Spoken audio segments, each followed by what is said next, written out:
Hey guys, second try.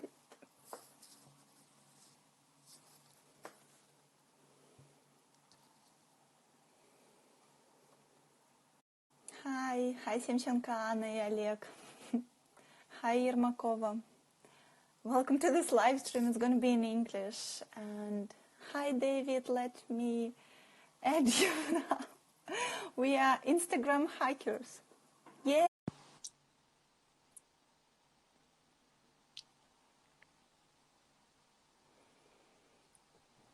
Yeah! We did it finally, David. You are an Instagram hacker, do you know? Oh my gosh, I thought that we will not do it today. Yeah, I don't know. I'm sorry. It's my bad.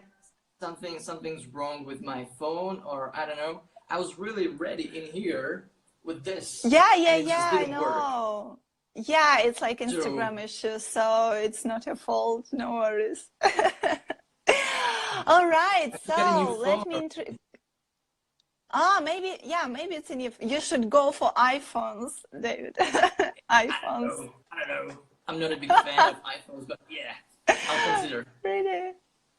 How's it in Prague right now? Well, we're waiting what everybody will do. It's super hot. It's a hot wave. Yeah, it's like 35, 37 degrees.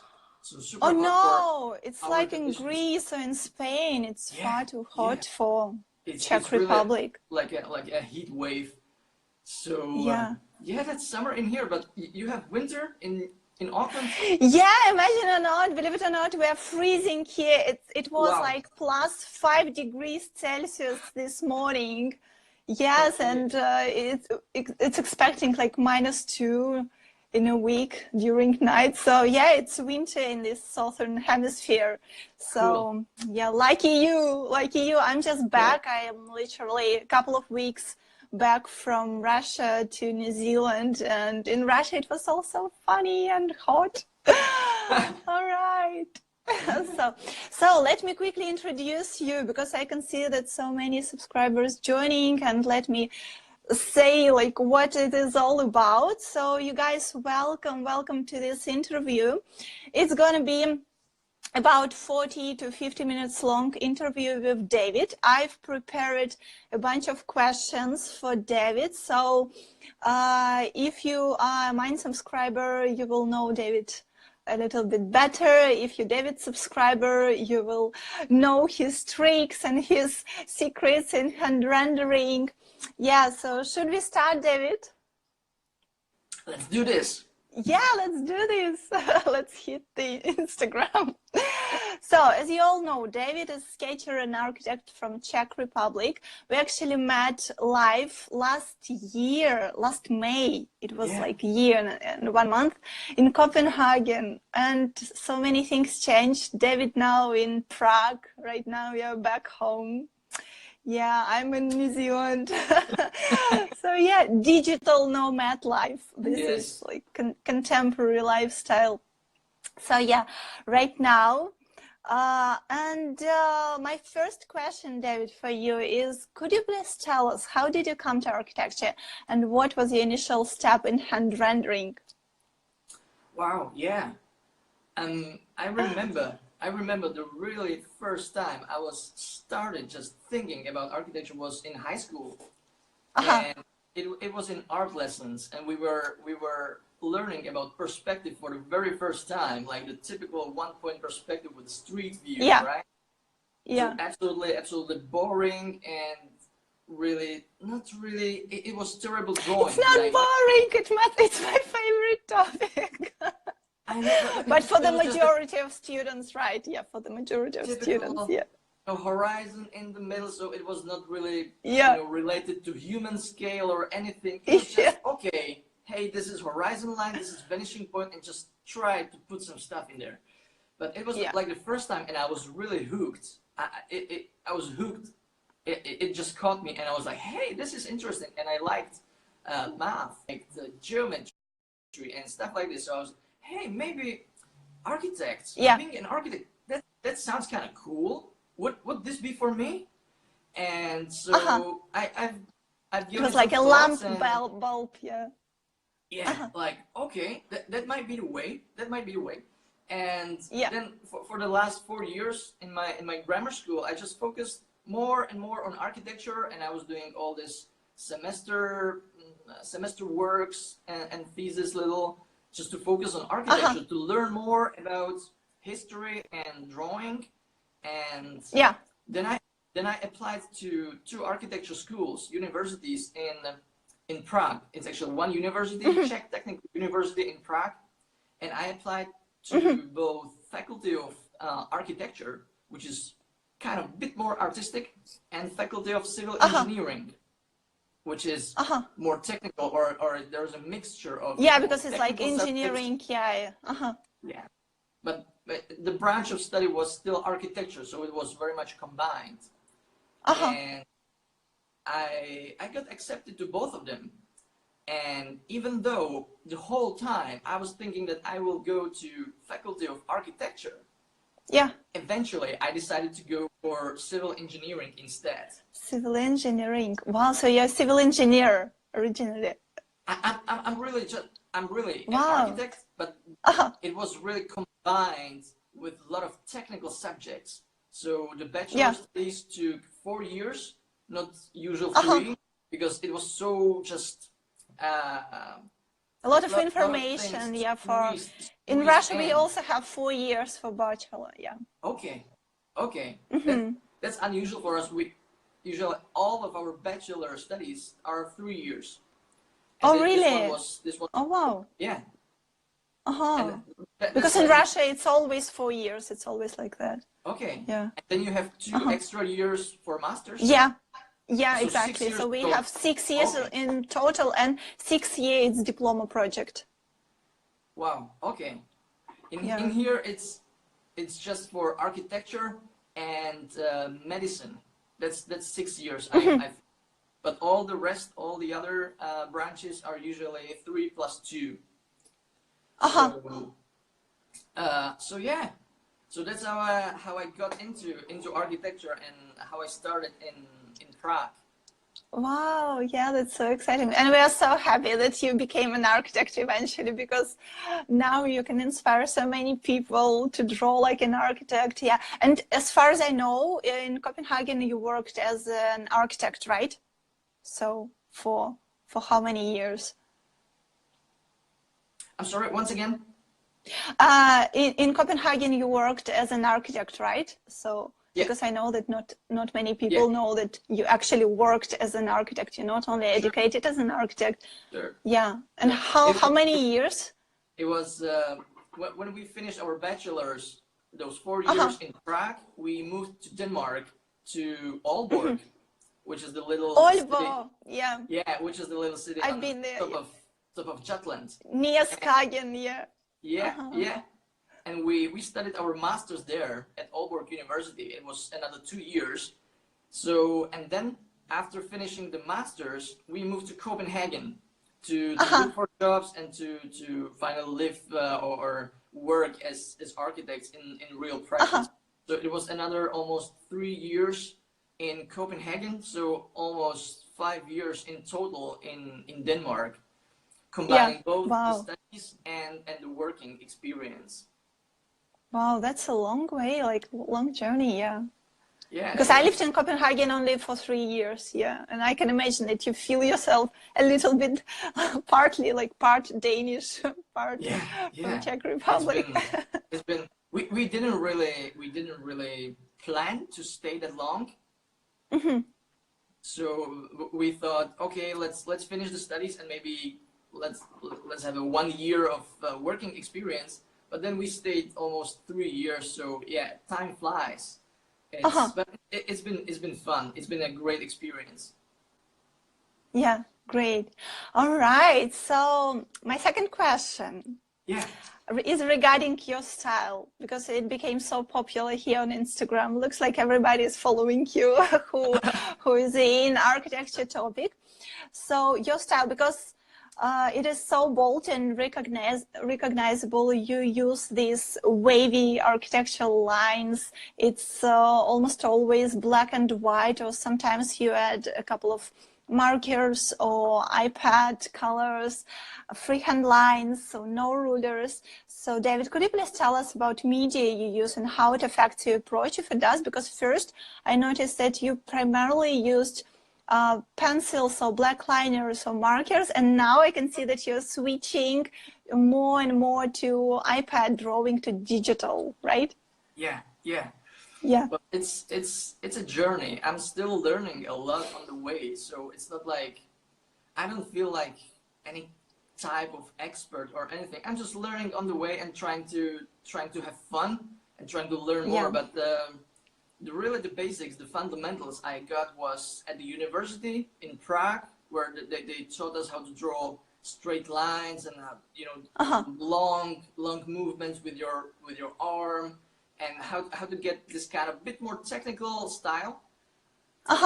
And so that's definitely the foundations which I got at university. And then I just drew. I was drawing more and more and more, and kind of get used to it, get comfortable, use it, establish a habit. I think that's really important, like a daily practice. So it's. So you practice daily, literally, like every day. It's not any type of like a drill for me. It's more like a way of working, way of thinking. And that's also kind of the values that I share through the Sketch Like an Architect project. That it's a great tool. Sketching is a great tool to brainstorm, to iterate your ideas, to optimize your design, or to communicate with other people, right? It's very fast, very natural. Exactly. I use it in that way, and not only for presentation. Presentation sketches are the nice ones, okay? They take some time, usually more than the quick It's more like illustrations, like beautifully sketched images. Yeah, but real sketching, it's brainstorming, like when your idea can evolve. But I, from my experience, the majority of sketches which I make or we did in practice, it was really just the rough and dirty sketches to evolve an idea, to develop an idea, to communicate it to your colleagues or subcontractors or whoever, the client, right? So the majority of sketches are like this, and I think it's really important to get comfortable with a pen and pencil, pen and paper, pencil and paper, whatever. So you gotta like hand rendering. You gotta get creative during this process. You get into the flow state, right? So your creativity and your problem-solving skills are really at its peak, and that's where the fun is. So I think that's the majority of sketching. And then sometimes when you need to present your idea in the best possible way, you make a nice presentation sketch, which may take like final visualization. It may take up to several hours, right? Depending on how complex it is, if you use colors, how detailed, how textured it is. But so that's kind of, I see it as two areas which this tool is very, very useful for, both the design process and the presentation. Yeah, I can say that in interior design profession, some interior designers, they use sketching only for brainstorming for themselves. So that's the way for them to evolve the idea, to like try it out, to see will it work, will it fly or not. And some of them really, they do sketch and then they beautify them. They do more kind of illustration style where everything is so nice and clean, and they present it to their customers or to investors.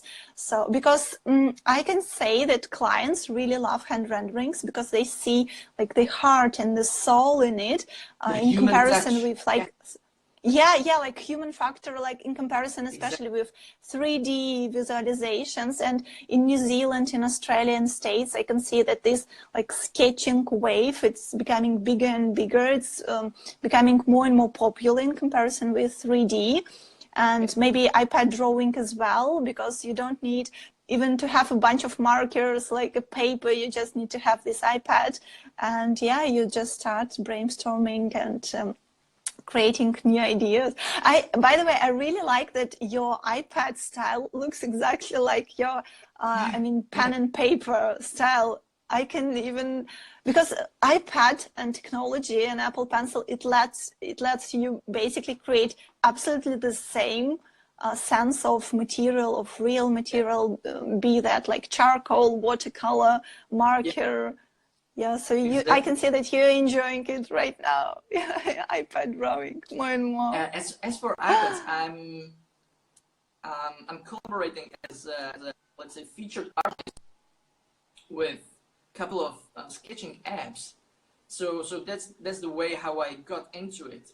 And I have to say, I've been always like talking about the freehand sketching with pen and paper being the most creative in the flow and stuff, instead of, you know, jumping right away into AutoCAD or Revit or whatever software, which there's a huge technological barrier because of the user interface, because of exactly. Your thinking is just set in completely different way because you focus. Yeah, technical mode like is all not creative. It's not really that creative. It's not that fluid.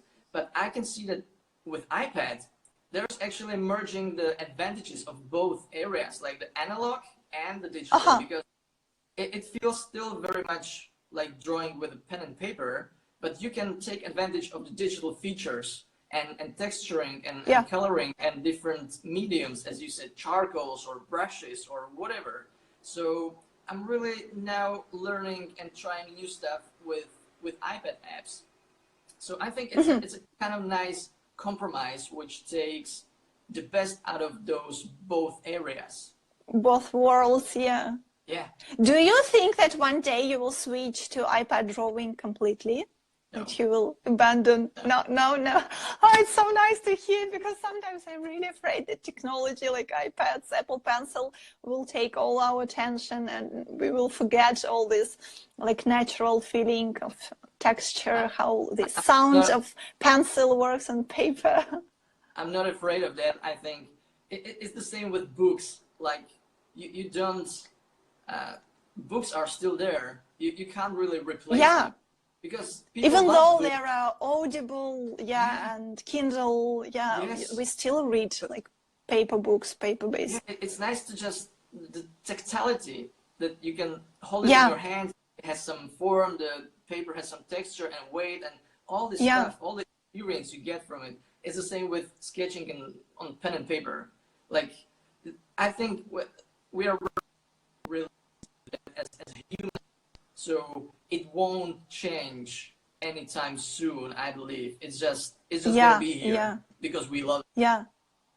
Yeah, we love tactile feelings. I even asked my followers, my friends on Instagram stories, whether they prefer like electronic books or real paper-based books. And even though the majority of my followers are like young guys and girls, so like 25 till maybe 35 years old, the majority of them, almost 95%, told me that they love paper-based books.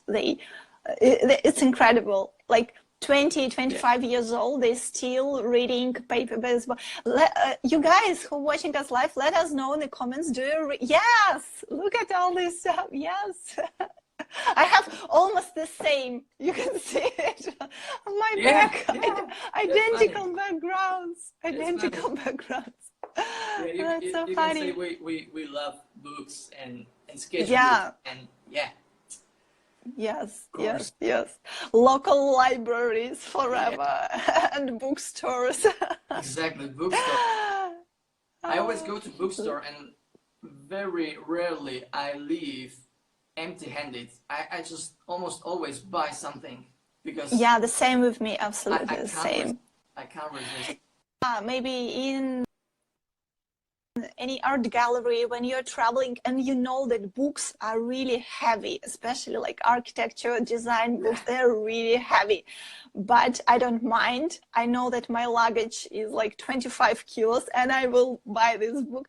It was actually a great like challenge, because when we moved from Denmark to St. Petersburg and from St. Petersburg to New Zealand to Auckland, it was like the biggest issue to ship all these books because they were so heavy. It was like the biggest thing for me. Yeah, and I can't live without them. So Yeah, we did it anyway. How did you do it? How did you do it eventually? We actually hired a shipping company because it would be absolutely impossible to pack it in your like luggage and ship it by aircraft, by plane. A container just for yourself. Yeah, it was a big ship container, and we packed some furniture and stuff and books and art supplies and all that stuff. It was like a huge amount of big, really huge boxes.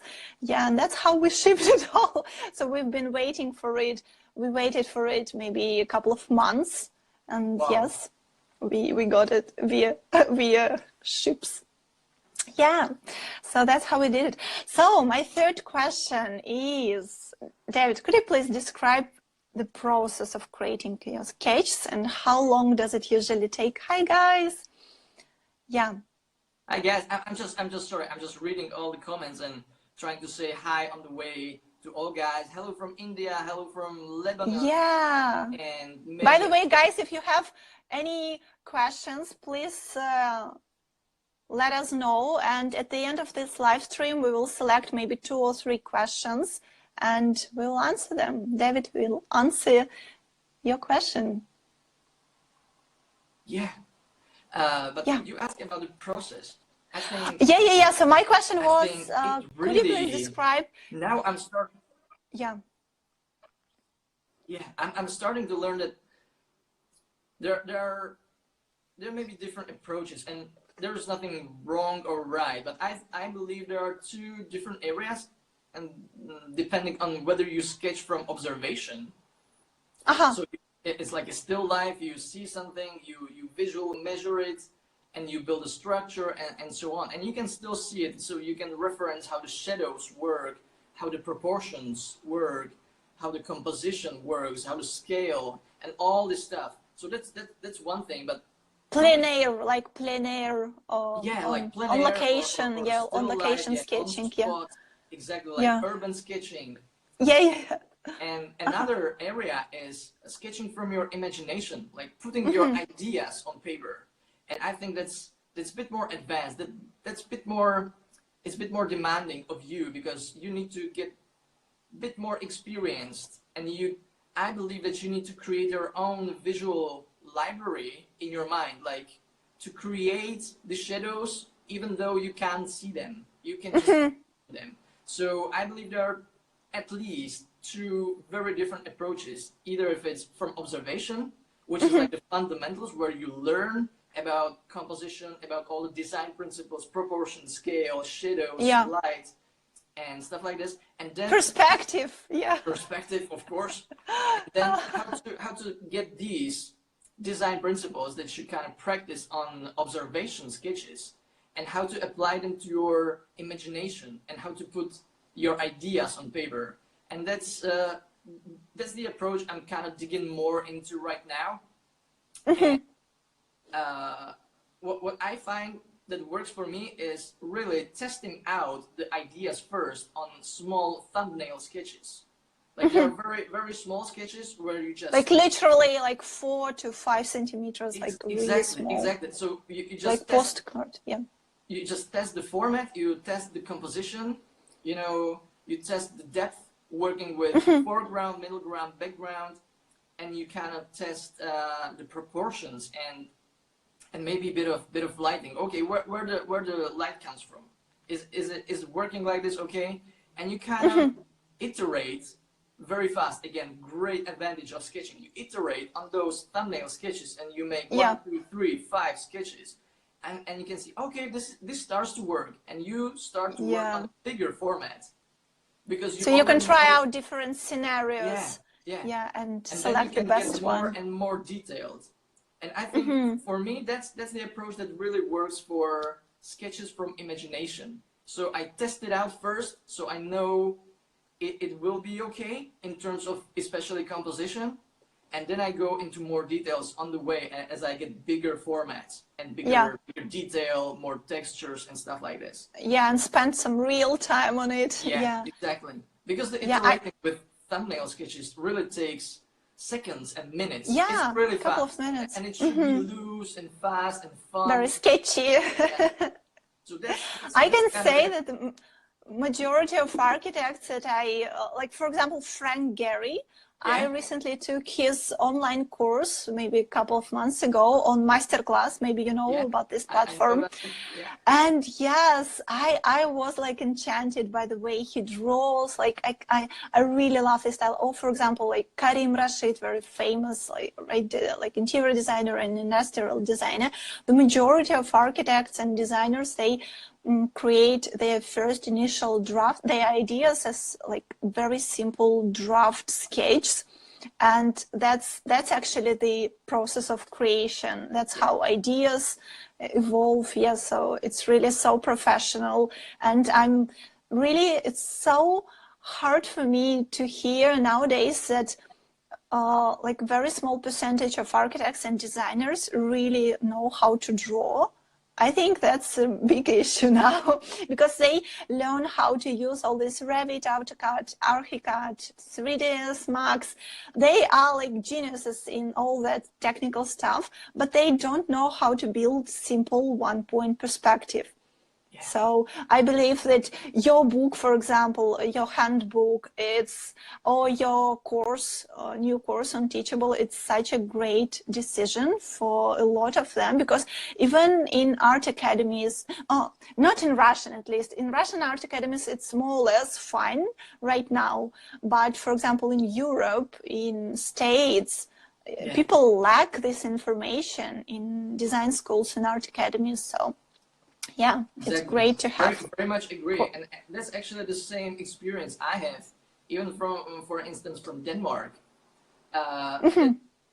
We learned about this integrated design process where you kind of iterate through different phases of the design and you go back and optimize. It sounds fine, but one of the phases of this integrated design process was sketching. But what it meant for people or for students, it actually meant for them that sketching is like drafting in AutoCAD or right away jumping into Revit and, you know, using predefined walls and default windows to create facades. But that's not really the point. Yeah, that's not the point, definitely. And because they weren't taught how to draw and how to observe and how to understand things by sketching, even your own thoughts, how to just develop it. Yeah. There was this big lack of this creativity at the very beginning of the process. So I very much relate to your experience because I had the same. And that's also one of the reasons why I started this Sketch Like an Architect project, to really bring the benefits and the values of sketching to young architects, designers, or even hobby sketchers. So they can develop their ideas, they can understand their ideas or observations better. And finally, of course, they can even present themselves better in visual way. So it's a lot about visual communication and how visual principles work. And not get lost in technology. By the way, there is a very famous book, Drawing on the Right Side of the Brain by Betty Edwards.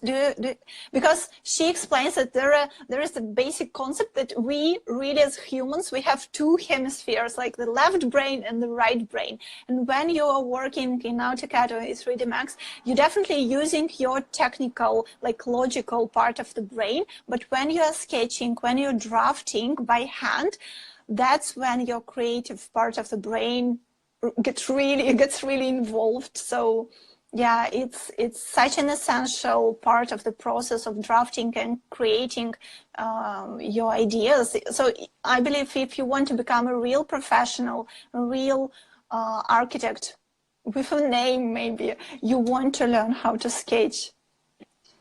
So. And I totally agree. Another thing is that it's really fast way how to communicate.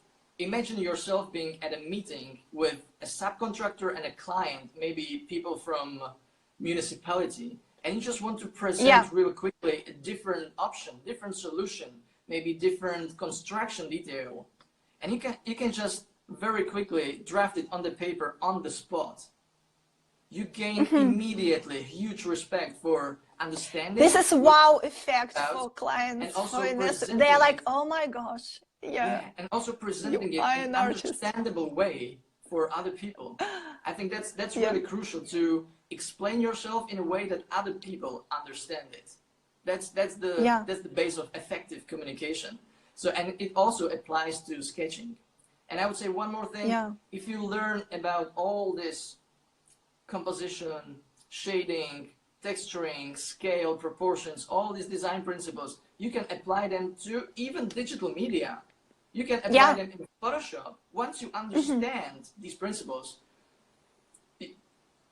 sky is the limit. It's always a win-win. Yeah, and it doesn't project matter which when tool you know how to draw. If it's an analog tool like pen and paper, or if it's a digital tool like Wacom tablet and Photoshop, it doesn't matter. It doesn't matter. Once you understand these principles and you know what you want to achieve, the tool does not matter anymore. Yeah. Well, there was a question, what was the name of this book? The book name is Drawing on the Right Side of the Brain by Betty Edwards. Yeah, so you guys, you might want to read it. All right, so my next question is a little bit tricky, and I believe very, very helpful for us Instagrammers, people who nowadays tend to spend a lot of time on social media, multitasking. Like, David, how do you structure your work day or your work week?